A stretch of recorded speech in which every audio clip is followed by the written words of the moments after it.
அத்தனை செல்வமும் உன்னிடத்தில் நான் பிச்சைக்கு செல்வது எவ்விடத்தில் வெறும் பாத்திரம் உள்ளது என்னிடத்தில் அதன் சூத்திரமோ அது உன்னிடத்தில் ஒரு முறையா இருமுறையா பல முறை பல பிறப்பெடுக்க வைத்தாய் புதுவினையா பழவினையா கணம் கணம் தினம் என்னை துடிக்க வைத்தாய் பொருளுக்கு அலைந்திடும் பொருளற்ற வாழ்க்கையும் துரத்துதே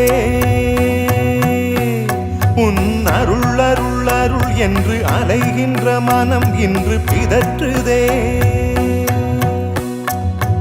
அருள் விழியால் நோக்குவாய் மலர்பதத்தால் தாங்குவாய் உன் திருக்கரம் என்னை அரவணைக்குனத